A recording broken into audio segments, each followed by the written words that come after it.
And thank you everybody so much for joining us this evening. I know you're all taking time out of your day to hang out with us, so I really, really appreciate it because these studio tours are such a unique way to give you a behind the scenes look into the creative and personal spaces of our amazing artists, the artists we work with. And the artist we're talking to tonight, as Adam mentioned, is part of the art auction closing on Sunday, as he said. So if you love her work, you have the opportunity to have one of your own. Oma has worked with Deanne for many, many years now. I worked with her on a solo exhibition in 2016, and she had artwork, I believe, in the 2013 auction. And she's going to tell us a little bit about her exhibition with us. So we are really honored to be able to feature her again in this auction. Adam, could you bring up the slideshow of the art auction? Just in case you're not familiar with the art auction, Adam just told us a really good amount about it, and he'll send you a link on how to view it. And that just changed my screen. Sorry. All right. Before the museum closed to the public, this 128 silent auction artworks by 78 artists were on view as an exhibition at the museum. But of course, now it's been reimagined as a virtual series of events, with the final event being this Sunday. But we are here to talk about Deanne. So Adam, could you move forward to that slide of Deanne's work from the auction? This is Sapphire Wave. One of Deanne's works on the smaller side because she does a very wide range of sizes of work.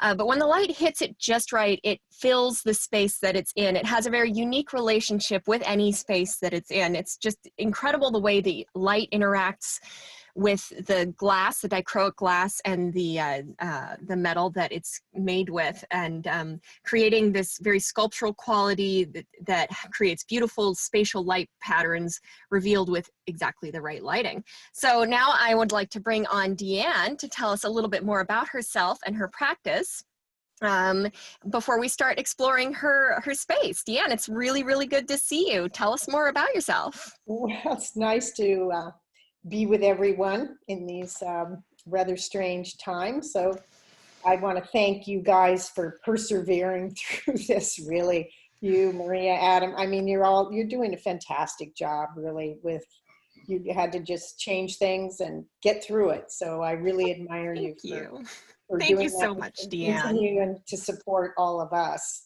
as well. So, you know, I began my career really early on, actually, like right out of college. I was living up in Marin County and wanting to find a way to make a living as an artist. And actually I had studied painting and drawing and fashion design in college. And I somehow found a source to learn stained glass. Someone introduced me to this really wonderful and crazy woman who lived on her houseboat in Sausalito, because I was living up in Marin, and she taught me to do stained glass. So that's kind of where I started with the glass thing. And I did stained glass, big installations when I was living in Sedona for many years. I did hotels and banks and churches and huge installations. Oh, wow. So that really almost is a past life. I mean, I was living in a different place. I was doing very different work. In 1990, I decided I wanted to move to San Diego from Sedona. And I just wanted to change up what I was doing. And at the time I realized that I really had always loved the reflections that the stained glass windows I was doing cast on the floors and walls and things of the installations that I was doing, more than I actually liked the actual pieces of stained glass. So, you know, I was working more on wall pieces and trying to kind of find myself to do something different, some new work. And somebody gave me these scraps of dichroic glass. And I started playing with them in my studio, and I was really amazed at what I could do with these pieces of glass, because it took the other thing was that I was doing a lot of very heavy things. I was casting glass and using granite and trying to hang it. And my poor collaborator boyfriend, Jeffrey, he was always trying to help me. And it was like, oh my gosh, you know, you're trying to hang these really, really heavy things. And so I discovered with this glass, I could have a really big effect with a really minimal amount of material. And that was just really wonderful for me in a lot of ways. But more than that, it was just the fact that the light and the prismatic effect that I could get with this glass was just enchanting on every level. I mean, it took me back to being a kid, really. And I'm sure that the movie Pollyanna probably had some influence on me a long time ago that I didn't even realize. But I just was mesmerized with this glass immediately. So then I began doing different pieces with that. I started, you know, kind of small pieces. You know, I did a series of twisted fairy tales up at Patricia Correa Gallery in Los Angeles. So I was really started out with kind of small personal pieces. And then I got the commission, one of actually several commissions that I got in between Jeffrey and I at the San Diego airport. And it was the first time I did the bent glass pieces with the mosaic on it. And that sort of changed everything, because it really became just this wonderful medium to work with, to create these very prismatic light paintings really on the wall. And the use of sandblasting words into them became sort of added a whole nother level.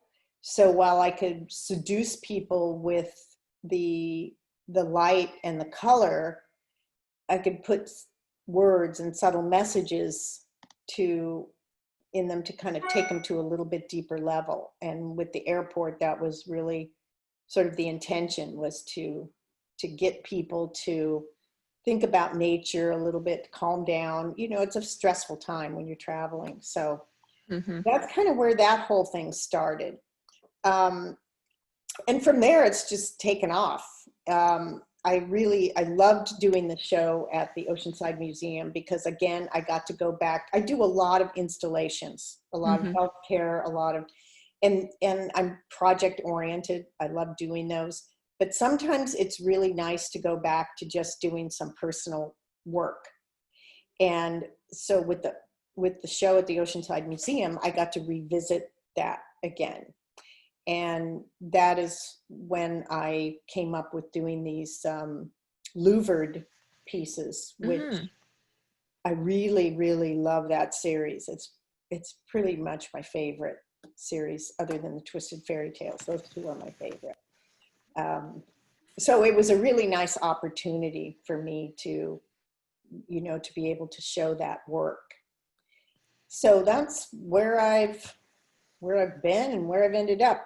And some of the installations that are on the slides, like Loma Linda, what's the one that's up right now, that is in there. It's at the Medical University. And that was a collaboration with Jeffrey, because I wanted to add some real structural metal elements into the installation, which made it much more interesting, in my opinion. How long have you been collaborating with Jeffrey? And not all your pieces are collaborations. No. Actually, both of us work independently most of the time. But, you know, it just off and on. I mean, sometimes it'll be, I get a project and I think, I really want to bring Jeffrey in on this because I want to add this more sculptural element to it. Or maybe, you know, I want to do something kinetic, which brings him in. Yes, and he does. sometimes he brings me into a project. And then there are times when we actually do an actual collaboration, which are, you know, usually a kinetic sculpture like we have at Scripps in La Jolla, in the cardiovascular center in the courtyard. That piece is so fantastic. Yeah. And then the way that it's kinetic metal moving around, right? And then that shifts your glass so that it's the reflections are changing, and the light is always moving around her sculpture, and the sculpture's moving, and it changes constantly. There's never a minute when it's the same piece of art. It's so joyful and hypnotizing, really. Yeah, it is. And it's, it's important in those kind of environments to give people something to give joy. I mean, that's really my whole career, my whole life has been, I just want to add beauty and light to the world. I mean, we need it. And that's, I feel like it's my job. What can I say? Hey, you're doing it. And so wonderful. Let's start looking at your work. I believe we have our amazing best possible cameraman on the face of the earth, Jeffrey, waiting and ready. So this is the Buddha piece that was at the, in the show at the museum. Yes. And again, the louvered pieces were a really interesting way to work for me, because the panels of glass can be shifted and changed, and the whole louvered window, Chalice windows, started in the early 1900s in France, and they were created basically for privacy, so people could keep their interior places private while they could peek out. So it was probably, some of the men in government with mistresses and stuff who started this would get. Anyway, it's a fun, it was just a perfect medium for me to work with. So it was a fun series to do. Are you still working in that series, or have you put that aside for now? Once I kind of complete a series, I would do some again if I had a good opportunity to show them. But like I say, most of I'm pretty project oriented. So most of the things I do are commissioned projects. Of course, that makes sense. All right, are we ready to move on to the next one? Yeah. Excellent. Jeffrey, you want to move to? So this piece is, I did another series called Spatial Mondelez. And they were, again, just working with light and space and the textural difference between the glass and the metal. And in this I have, much like the piece that's in the auction, actually, I have these sandblasted feather patterns. I was gonna note those sandblasted feather patterns. So you actually shoot it with a sandblaster, like a very precise sandblaster? Right. Well, it's all masked off, and then okay. And then it's feathered out. And by the way, I don't do the sandblasting. I gave that up years ago. I direct it. Okay. Hey, you know what? When you get big enough, you get the people to do Well, it's not that. I don't want to have the equipment, and I'm not, I always feel like when somebody else is better at doing something than me, they should do it. Oh, this is lovely, the reflections you're getting on that. Now, that's all from lighting in your house, right? It's just halogen LED lighting, really. That's all it is. It's nothing special.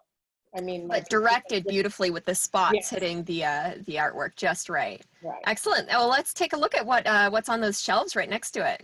Okay, so I'm an avid collector as well of art, and particularly glass. I had a glass gallery in Sedona for 45 years. So, I came across a lot of glass, and I collected a lot of glass. The middle piece that Jeffrey just scanned on is a Dale Chihuly piece that was actually a gift to me early on in the years when I was going to Pilchuck a lot.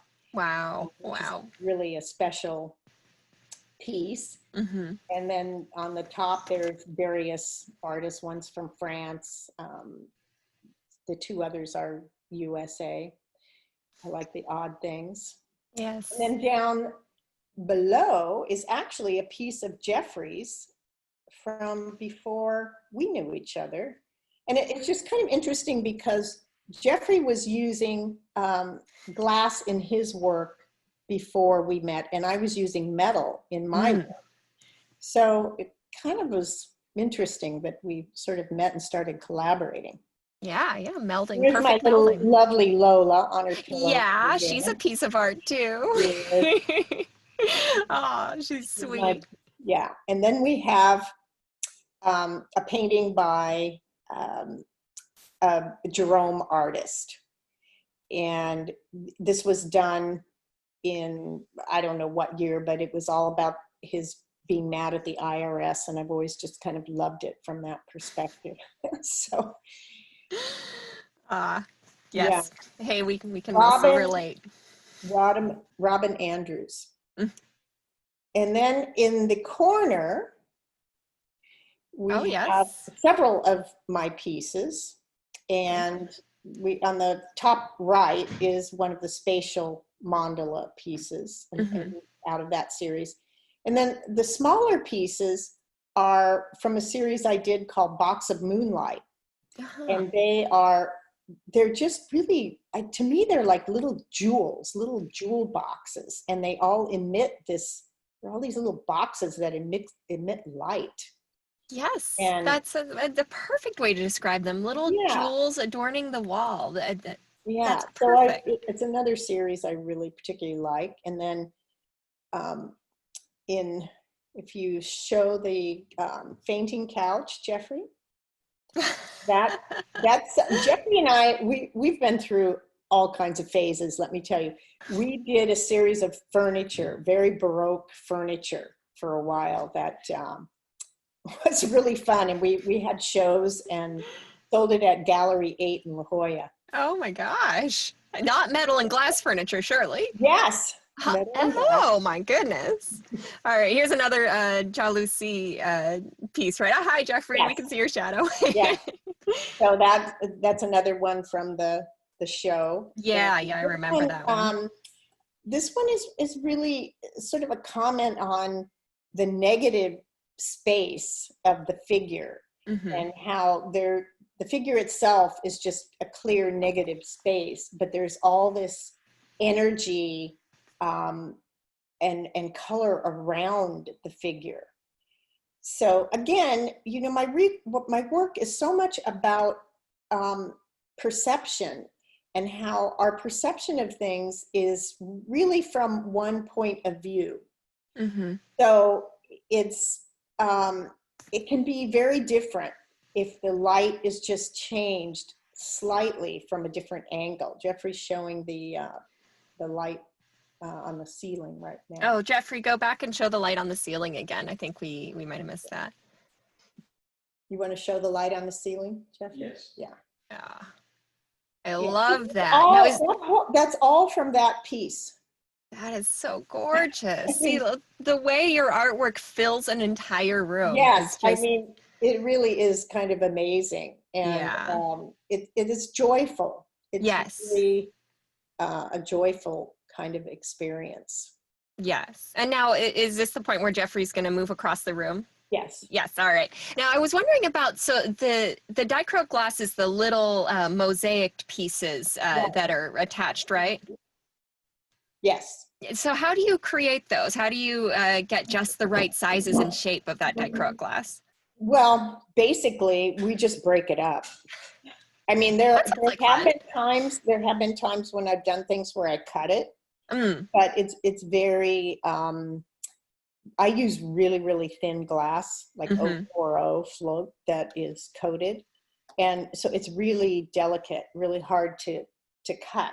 So we do kind of a combination of cutting and breaking it. My assistant, Tanya Gadbois, who was just here today, she's been my assistant for, I don't know how many years, I can't even count, but she's just a lovely, lovely person. And she does a lot of mosaicing for me because she's, again, better at it than me. So I'm always for that. It's good to have those people in your life. All right, we're seeing a painting here, I believe, right? Yes, and spotlight on it is a little bit intense. But so this was interesting because this was a collaboration really between 3 artists.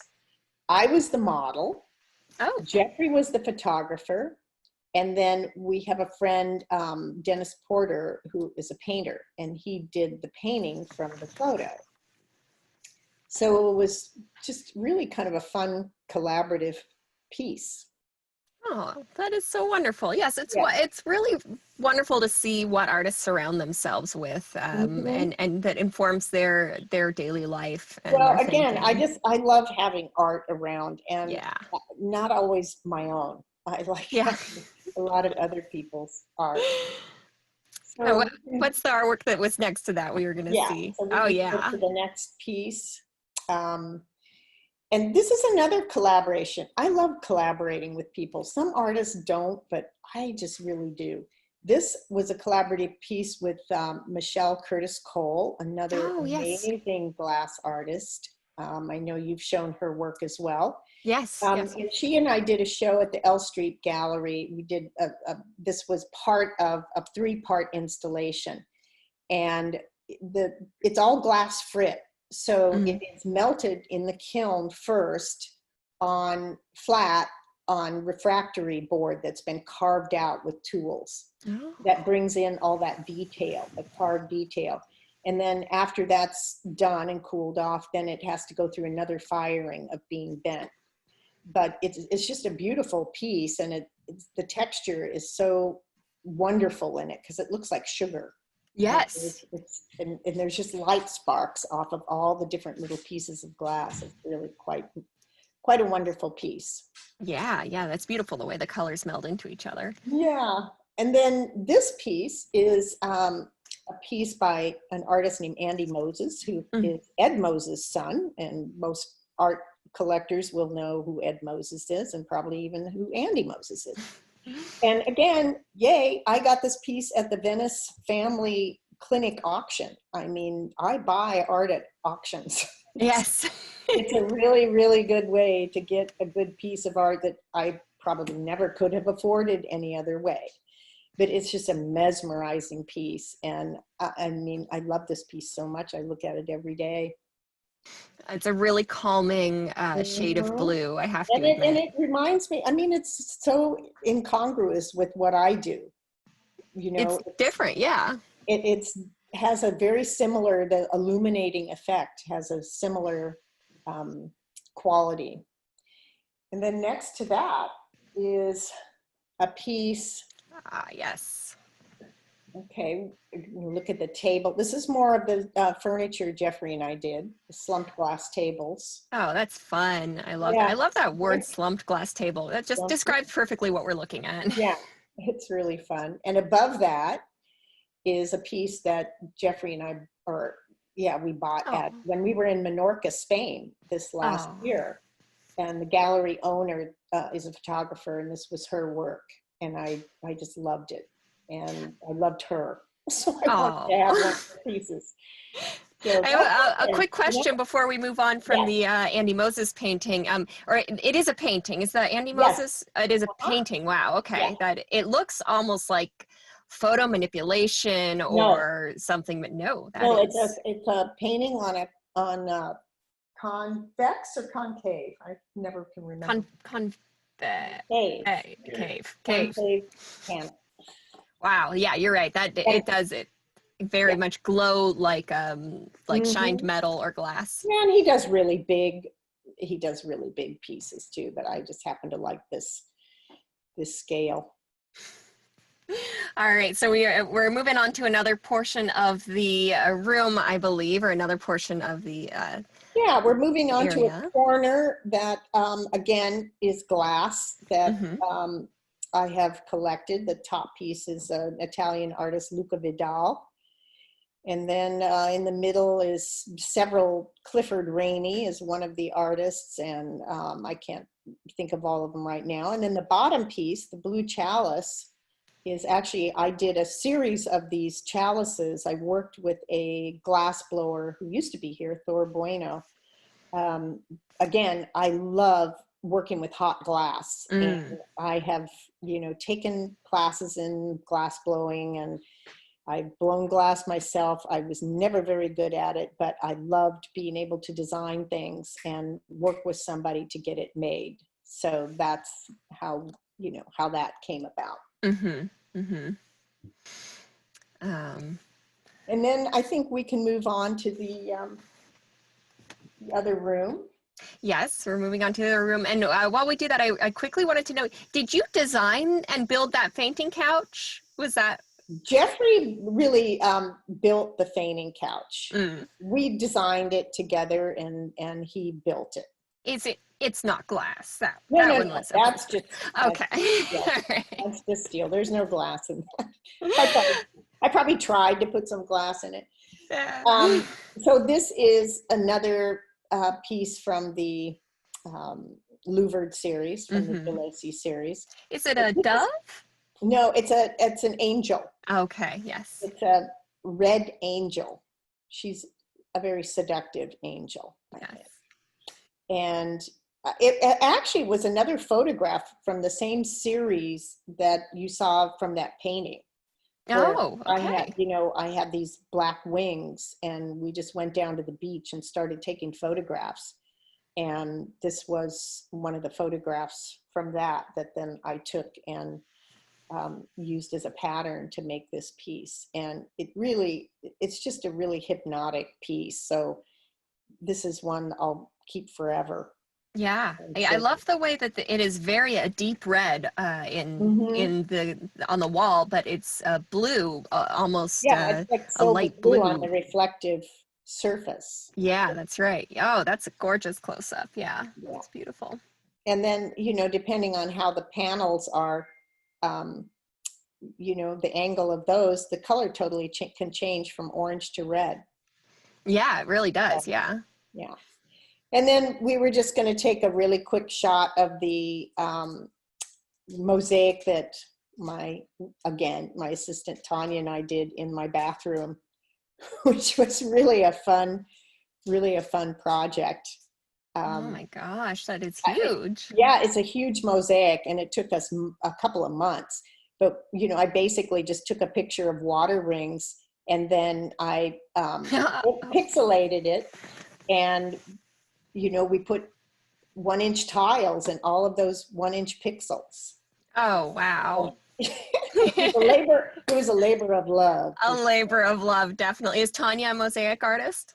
No, I mean, she's done some mosaic, but, you know, we both kind of just learned as we went, because I hadn't done mosaic before either. So this was just, you know.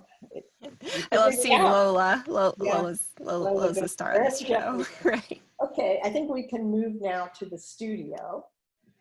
And I feel like I've seen a number of similar repeated motifs in your work. So what kind of draws you to those shapes, repeating those shapes? Well, which wings are a big motif. Wings are a big motif. I feel like I've seen a lot of helixes and spirals and waves. Spirals are a big motif for me, for sure. I just love the shape of spiral, and as we all know, it's kind of the you know, the perfect shape. It is. So yes. And helixes too. I mean, when I do sculpture, they've almost, you know, so many of them have been helix-shaped sculptures. All right. We're in my studio now, which is in my garage now. I had a really big, wonderful studio, but now my lovely daughter, husband, baby, 2 dogs and 2 cats live there. Oh my. So, you know, sometimes you just have to move on. Yeah. So this is actually a new project that I'm working on for a man who bought one of the pieces from the Oceanside Museum. Oh, wonderful. And this is going to be placed in his corporate office. And he likes all these particular words. And I wanted to do something really different with these kind of box-like shapes. And again, the perception, if I changed the angle of the light on these, they would be absolutely completely different shapes and colors. So it's just really fun to sort of play with that as a motif to play with, because they're really kind of fun shapes. And then this is yet another project that I'm working on for condominium in downtown San Diego. There's going to be 13 of these floating glass, sort of, again, they're a little bit wing-like, a little bit bird-like, and they're just going to be suspended. Oh, wow. In he has a glass wall, basically curved glass wall that faces the bay, and these are going to be suspended in the along the ceiling in that curved glass space. Wow. So Wow, it that's should really gonna be be a stunning. wonderful installation, and it's fun for me because it's something different. Both of these projects are different than things that I have done in the past or am used to doing. So I really got to say, I do love those the square ones on the wall, because the shadows really become a dynamic part of it. Like the refractions of your piece are usually the star of the show, but in this case, they become very structural with those dark, heavy outlines. Right. Yeah. Yeah, that is gorgeous. Well, thank you so much for taking us through your whole space and your collections and all of the work that. I have to say thank you to the cameraman. Yeah, thank you to the cameraman. Sorry about shaky hands. We do the best we can. Right. All right, Jeffrey, you get to sit down now. You're Thank you. you're off the hook. So we have some questions for you, Deanne. Yeah. Just a quick one to start off with. At which scripts in La Jolla is your kinetic sculpture? Where can people see it? The kinetic sculpture is at the Scripps off Genesee. Okay. All right. And it's in the new Prebys cardiovascular courtyard. All right. Yes, they do have a lot of beautiful artwork on their campus, don't they? And the Wolfsteins are responsible for that. And Jeffrey actually helped them start the sculpture park there. Oh, wow. That's amazing. So, there's a lot of very prominent artists there. So, but I do have another piece at Scripps Encinitas. Okay. All right. In the emergency room. And it was in one of the slides that you showed at the first. Was it like a tree shape, or was it more waves? No, the tree is actually at Sharp Medical Offices right above Whole Foods Market in Del Mar. And I'm not sure if you still can, but you used to be able to just take the elevator up and it takes you right into the lobby and you can see the piece there. Really, and it's a really nice piece, actually. And it's one of the ones that I use the computerized lighting in, where there's different lights coming from different angles, and some dim off while others come on. And so the piece is actually just kind of changing and morphing while you're watching it. And sometimes the words entirely disappear and then appear again. So it becomes very calming, very hypnotic. A really nice element that I've been able to use in my work on bigger installations. That's really fun how much you can play with this. Well, light is everything, isn't it? I mean, it's the essence of everything we can see and are. So it's true. It's really a wonderful, element to do art with. Yeah, it really is. Now, we noticed that in Jeffrey's sculpture that you showed us, the chair that he did before you guys knew each other, that one has wings too. Do you think that is an influence of that you guys are exploring similar subjects? I think probably so. I think we influence each other. In a lot. I mean, he certainly has influenced me and helped me enormously in being able to develop my art.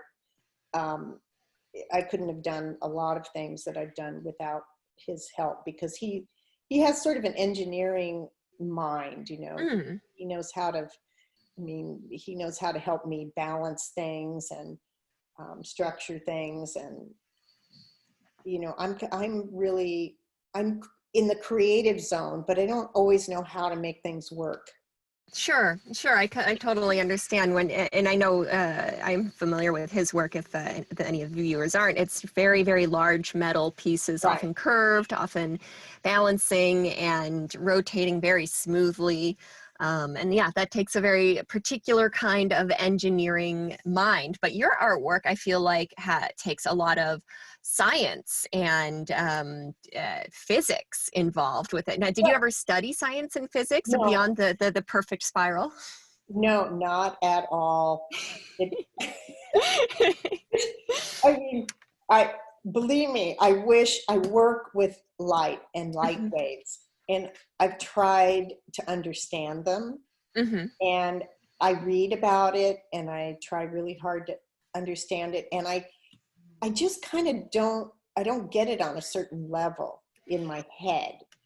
I get it visually, and I know what I'm doing, but it's just not something I can comprehend. You know, when you start talking about light years and light waves coming from hundreds of years, it's like overwhelming to me. I totally know what you mean. Yes, it becomes like I can't embody this. I can't envision this. This is too much. Let's focus on what we can just accomplish and see, and that is light, and you know how to move it so that the light exactly bends. And I know what I want to do, and so I'm visual. I just do it. Right. Perfect. And now I feel like I don't need to understand. I think there's a lot of magic in things, and sometimes, you know, it's just better that way. Yeah, I totally see what you mean. Now, you utilize a lot of materials that are not traditional at all, and you're working in a three-dimensional media with light and metal and glass. Now, have you ever considered adding another dimension in terms of sound? You know, it's something I would love to be able to do, and I actually did play with it a little bit, but I actually would need to really, you know, get together with someone who really understood that and be able to do that, because it's not something that I'm real familiar with. But I mean, certainly music is a lot of how I work. You know, when I'm working and creating things, there's always music involved. So I have done things where I have had music at shows, but to actually integrate sound into a piece is not something I've done. But it's interesting that you asked, because I would love to. So if there's anybody out there who any sound artists, I told you I love collaborating. So yeah, contact Deanne. Yeah. And on the louvered pieces, the dichroic glass is applied to each individual panel. Is that correct? Yes. So you must have to carefully design the shape so that it's being appropriately lining up. out all the louvered panels as they're going to go over a pattern that I've drawn. Okay. So then I know where I want to put the mosaic. All right. Yes. Well, let me just tell you, Barbara says that they are spectacular. Oh, well, thank you, Barbara. And you have a granddaughter, is this correct? Yes, I have two grandsons as well. You have two grandsons as well. Yeah. Now, have you ever made any beautiful mobiles for them? It's really interesting that you asked that, because I do these raindrops that I use as gifts for people all the time, and so I just made one for her, for my little newest granddaughter, Avalon, and but I have just been thinking about getting some actual lead crystal prisms. Again, going back to that Pollyanna thing, right? And making her a mobile. Oh, that is so sweet. You should. And also, I mean, it's really interesting too, because, you know, I can actually glue pieces of glass onto a window frame. And so when the light comes in that window, it just shoots prisms different places in the room. And I mean, I have things all over my house that do that surprise me. I'm constantly going around going, where is that coming from? Trying to find out where the light is hitting. And sometimes it's the sun is hitting a car window Oh. or a mirror of a car that's shooting it through like one of the sculptures outside and projecting it into the house. Wow. So it's really fun. That is so fun. And little Avalon Marie, who is just over 3 months old now, she loves coming in here and looking around at all the prismatic pieces and light. Her eyes just go so wide. I bet it's just so magical. And like when you're that age, you don't know up from down. You don't know if people are going to start floating, and suddenly you're just surrounded by light and, and glitter. Really like it. So yes, I can make a mobile for you too. Oh, thank you. It's an Adam's babies. Yeah, both me and Adam, we have little ones, and I believe they would both love that. I just want to say a chat from Janet. The marriage of the masculine and the feminine is a mutuality, and it's fantastic. Deanne, you are so right-brained. Yeah. Well, Janet and I go way back. You know who Janet is. For me at the gallery in Sedona. Oh. So we've known each other. I love her, and she's an amazingly creative woman as well. So she understands. Awesome. Thank you so much, Janet, for joining us. Yeah. Have you ever worked with any glass artisans in Venice with the famous Venice glass? You know, I haven't worked with any. But I buy because I have the gallery, I bought glass from several of the artists in Murano. Both, I mean, over the years, 45 years, it's a long time to have a glass gallery. So, I went there many times. And, it's always kind of my dream to go and do some work there, but it just kind of never panned out. I was actually, due to go to the conference there in 2018. But a couple things happened that made me not be able to go. So. Well, hey, hopefully there will still be opportunities. We're starting to travel again. And yeah, exactly. So. Do you ever actually? I have a question of my own. Have you retained any of your stained glass work? Do you have any that was small that you created that you still have? No. Oh. Okay. Once I'm done with something, I'm just like you're just done. No, I have a lot of photographs though, and I mean, I just went to.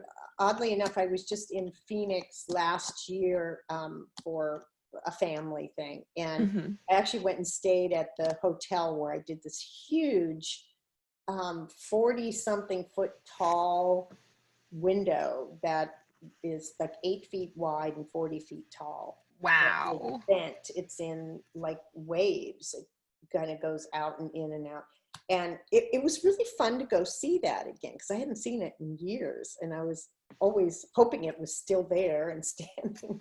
I'm so glad it was. Once in a while I go see some of those old installations, but no, I haven't, I don't have anything.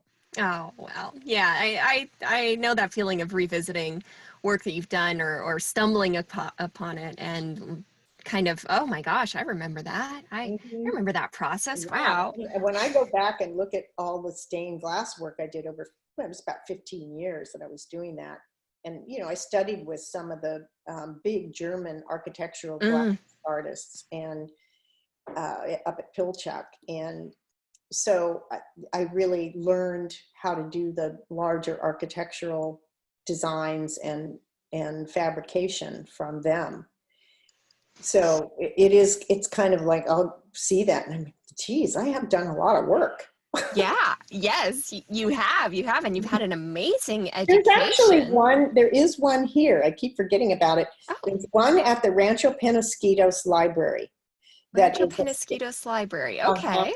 It's a stained glass installation. And that's like literally down the street from me. Yeah, it's really kind of nice. And I went and visited that, I don't know, not too long ago. And I used these big ribbon big pieces of metal ribbon, and Mm. it had laser cut words in those. So I was already using words and in a different way even then. And I hadn't even started doing the light sculpture then. So Oh my goodness. Well, wow, I that's can't wait to go see that. I'm gonna part go of the check. transition. Yeah. The part of the way that your artwork has transformed over your Mhm. career. So let's say, what is the most technically challenging piece that you've worked on? Well, I would say these two projects I'm working on now, I mean, some of the big projects are technically challenging in how to hang them or how to Mm. install them. But right now, just those pieces, even though they're small, Mm-hmm. the more box-shaped pieces Mm-hmm. have been technically challenging in that I had to like figure out how I wanted them to look. Not only that, how they were going to hang, how the words were going to be on there and read, you know, because you have to put them in very specific places for them to be readable. Mm-hmm.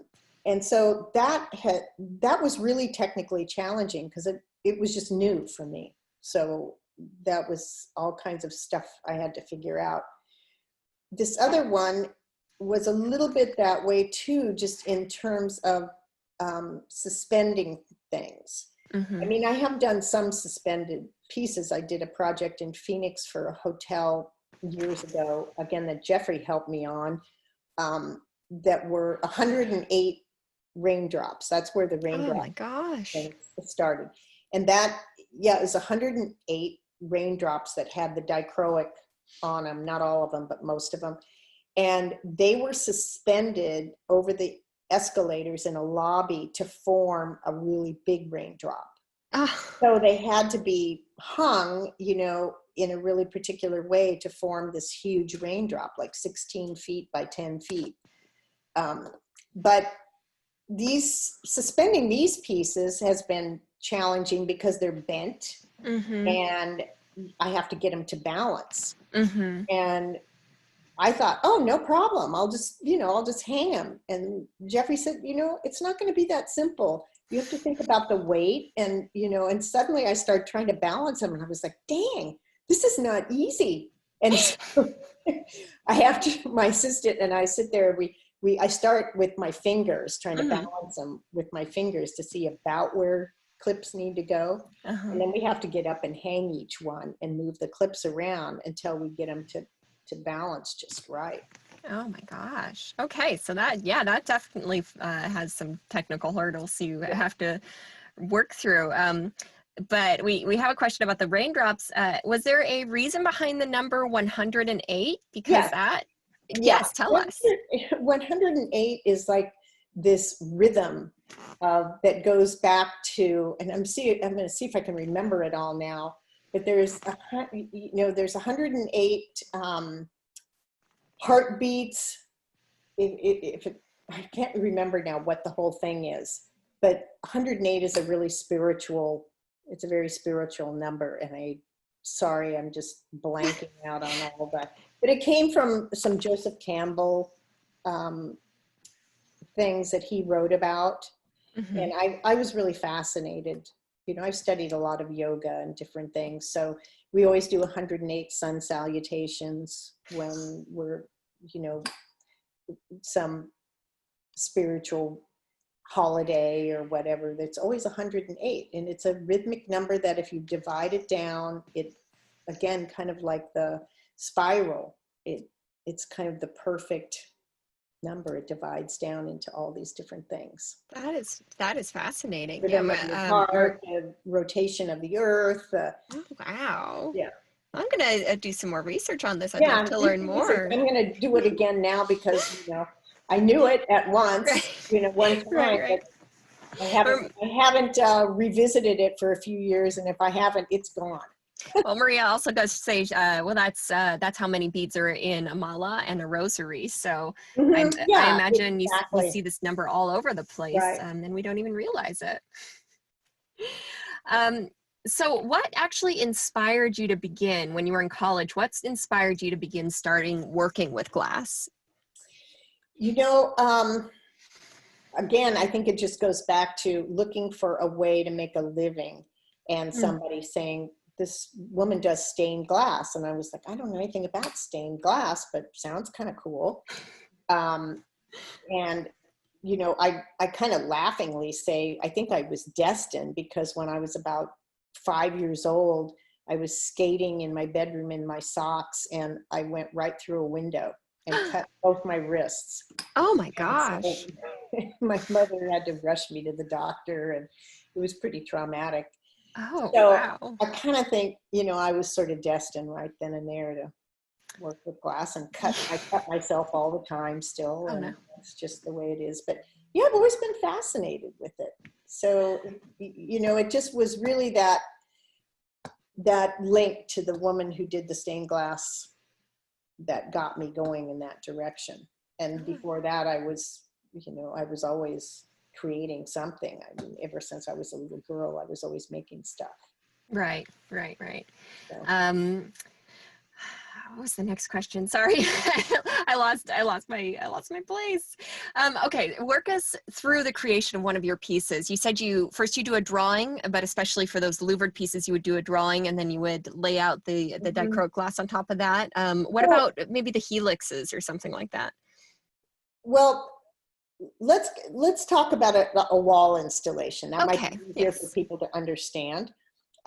So with like a commissioned piece, like a wall installation, I start with sketches, and I know kind of by just sketching something out how it's going to work and what it's going to look like.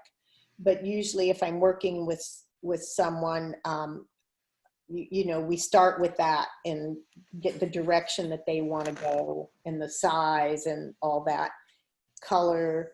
And then I actually make little models with foam core and little pieces of clear plastic. And I take tiny little shards of the dichroic glass and actually glue them on to these really small pieces of plastic that I form and cut into the foam core. And they actually look remarkably like the finished piece. I mean, not as detailed, of course, but I mean, it gives somebody a really, really good idea of what it's going to look like. And so usually, because I'm usually working on commissions, that's how that starts. With something like the helix, I am not very good at you know, drawing things in perspective in 3D. So usually I have to either depend on Jeffrey to put something on his computer, and we can kind of see how things are going to be in 3D. And sometimes it's just kind of using my imagination to see how it's going to turn out. But the helix pieces, I mean, are, you know, that kind of spiral just drawn out. So it's kind of just using that and then making it into a 3D shape. Well, it works. It works. It's beautiful. Yes, most of the time. Yeah. All right. Well, we'll end on a really easy question so that we can send our viewers out into the wild. Where can we see any of your raindrops? Is there anywhere we can go see your raindrops? The raindrops? Probably not. You just go to all my friends' houses. Okay. All right. That's a good start. or go to the Phoenix downtown Sheraton. Okay. Phoenix. Hey, that's where the not big, too far. Yeah, well, that's where the big one is. And they used to be in the museum store. So maybe we'll have to bring those back. Maybe we'll have to bring those back. I will be in touch with you about that for sure. And they're fun pieces, and they're real affordable. Yes, yeah, probably on an individual basis. And Janet has a whole list of where we can find the 108 in Hindu tradition. Yes, Janet. the attendants of Shiva, I don't want to mispronounce the real world, are 108 in number, and hence Shiva religions, particularly Lingayats, use malas of 108 beats for prayer and meditation. Similarly, in She's on. Love that girl. Gaudiya Vaishnavism, Lord Krishna in Brindavan had 108 followers, known as gopis. Probably the list Yeah, you goes just on have and to on. Google 108 and you'll come up with all kinds of Spiritual. things. So, Well, too much Deanne, weird. and I see that just the edge of Jeffrey right behind you. Thank you so, so much. This has been, hi, Jeffrey. Didn't realize I was still on stage. Sorry. That's all right. You're the star. No, Deanne, you're the star. Thank you both. Thank you, Welcome. Deanne. It has been an absolute pleasure to see your work and to learn more about your work. And it's so exciting that we get to work with you. And Sandra says namaste. And, Namaste too. yes. And really, it's just, I'm so thankful that you guys are there, and we're so thankful to have Maria. She's been a wonderful addition to the museum, and so have all of you. And Thank you. just do whatever we can to support the museum. So. Oh, thank you so much. Thank you, Deanne. We really appreciate that.